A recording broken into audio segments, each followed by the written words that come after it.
Italy की प्रधानमंत्री Giorgia Meloni इन दिनों चर्चा में हैं। इस एक नेता ने पूरे विश्व में वामपंथी विचारधारा के माथे पर पसीना ला दिया है। कारण है जॉर्जिया मेलोनी की वैचारिक स्पष्टता और उस पर आधारित नीतियां। वे खुलकर बोलती हैं कि कम्युनिस्टों ने पूंजीवाद के साथ गठबंधन कर लिया है और अब वे मानवता को अपना गुलाम बनाना चाहते हैं। जॉर्जिया मेलोनी की पार्टी का नारा है गॉड, कंट्री एंड फैमिली, अर्थात ईश्वर, राष्ट्र और परिवार। यही वो तीनों आधार हैं जिनसे वामपंथी बहुत चिढ़ते हैं। वे ईश्वर, राष्ट्र और परिवार को व्यक्ति की स्वतंत्रता में बाधक मानते हैं। सबसे पहले जॉर्जिया मेलोनी के भाषण का ये हिस्सा सुनिए जो सोशल मीडिया पर वायरल हो रहा है। कृपया मेरे कुछ प्रश्नों का उत्तर दीजिए। परिवार हमारा शत्रु क्यों है? परिवार से इतना डर क्यों? इन प्रश्नों का एक ही उत्तर है, क्योंकि परिवार हमारी पहचान है। हर वो व्यवस्था जो हमें एक व्यक्ति के रूप में परिभाषित करती है, उसे शत्रु सिद्ध कर दिया गया। वे चाहते हैं कि हमारी कोई पहचान न हो, हम एक गुलाम उपभोक्ता बनकर रह जाएं। इसलिए वो हमारी राष्ट्रीय और धार्मिक पहचान पर हमले करते हैं, हमारी लैंगिक पहचान पर हमले करते हैं, पारिवारिक पहचान पर हमले करते हैं।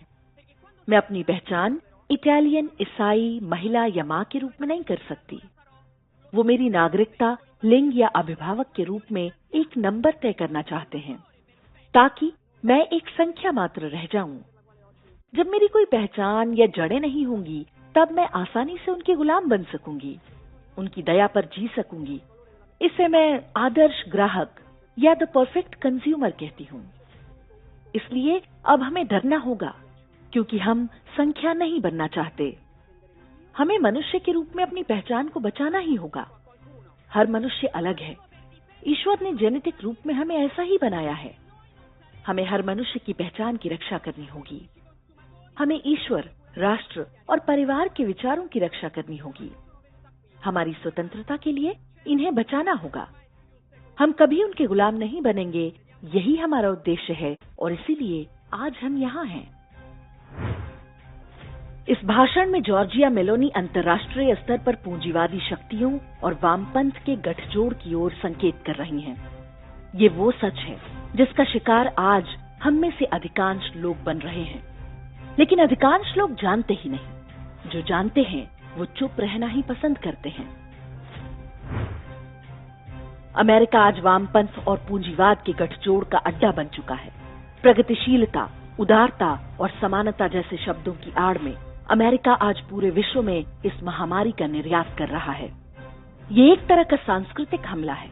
एक योजना के अंतर्गत ईश्वर, राष्ट्रवाद और परिवार को बुरा शब्द बनाने के प्रयास हो रहे हैं। यहाँ ईश्वर से अर्थ सामाजिक नैतिकता से है। वामपंथी ईश्वर को नहीं मानते, लेकिन वो ये बात अल्लाह के लिए लागू नहीं करते। ऐसा इसलिए क्योंकि इस्लाम के साथ भी उनका अंतर्राष्ट्रीय गठजोड़ है। भारत ही नहीं, पूरे विश्व के वामपंथी कभी भी इस्लामी आतंकवाद या कट्टरता के विरुद्ध कुछ नहीं बोलते। भारत में my body, my choice, LGBTQ और जातियों के आधार पर किसी को शोषक और किसी को पीड़ित बताने के प्रयास देखते हैं। उसके पीछे इन्हीं अमेरिकी वामपंथी शक्तियों का हाथ होता है। भारत में इनकी जड़ें कितनी गहरी हैं, ये समझना आवश्यक है। इस भवन की ओर देखिए। इसे भारत का सर्वोच्च न्यायालय कहा जाता है। आशा की जाती है कि यहाँ पर संविधान की सीमा में रहते हुए न्याय किया जाएगा। लेकिन आजकल यहाँ से अमेरिकी वामपंथी और वोक एजेंडा आगे बढ़ाने का काम हो रहा है। कुछ जज ऐसे निर्णय और टिप्पणियां कर रहे हैं जिनका भारतीय समाज और संविधान से कोई लेना देना नहीं। यहाँ के कुछ जज हिंदू त्योहारों और परंपराओं पर भद्दी टिप्पणियां करते हैं।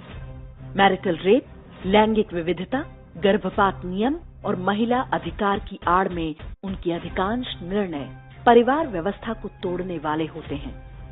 राष्ट्रवाद से उनकी चिढ़ इतनी है कि आतंकवादियों और नक्सलियों को छोड़ने में बहुत गर्व का अनुभव करते हैं। वे ये सुनिश्चित करते हैं कि किसी अपराधी को अधिक दंड न मिलने पाए। न्यायपालिका और सामान्य लोग भी इस वामपंथी मनोरोग का शिकार हैं। पुरुष ही नहीं, कई बार परिवारों की महिलाएं और बच्चे भी। जॉर्जिया मेलोनी ने इटली के लोगों को समझाया कि वामपंथी विचारधारा कैसे उनके देश और समाज को खोखला बना रही है। ईश्वर, राष्ट्र और परिवार किसी नागरिक की पहचान होते हैं और जब वो अपनी इस पहचान को त्याग देते हैं तो वामपंथ के चंगुल में फंस जाते हैं। ऐसे व्यक्ति को अपनी इच्छा अनुसार हाँकना आसान होता है। वामपंथ समानता की बात करता है, जबकि ये एक ऐसा विचार है जो प्राकृतिक रूप से संभव ही नहीं है। हर व्यक्ति अपनी विशेषताओं के साथ पैदा होता है और विश्व का कोई समाज कभी समानता के वामपंथी विचार पर खरा नहीं उतर सकता। चूंकि ऐसा संभव ही नहीं है, तो वे लोगों के मन में अपनी पहचान के लिए हीन भावना भरते हैं। जैसे कि भारत में लोगों को बताया जाता है कि यदि आप पुरुष हैं तो निश्चित ही आप शोषक हैं। अमुक जाति के हैं तो आपने अन्य जातियों को बहुत सताया है। इसी हीन भावना को भरकर अमेरिकी समाज में ब्लैक लाइव्स मैटर यानी BLM जैसे आंदोलन पैदा किए गए।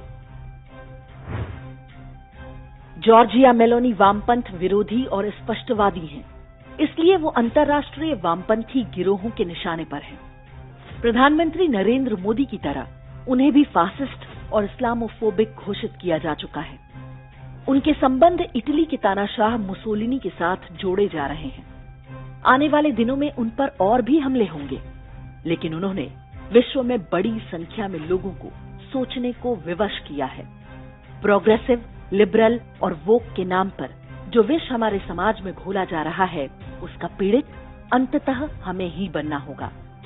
कोविड की विभीषिका का एक सबक ये भी है कि किसी भी संकट काल में ईश्वर, राष्ट्र और परिवार का ही आसरा होता है। वामपंथ एक वायरस है जो बस मौत बांट सकता है। इस्लाम के साथ मिलकर ये पहले से भी अधिक भयावह हो चुका है।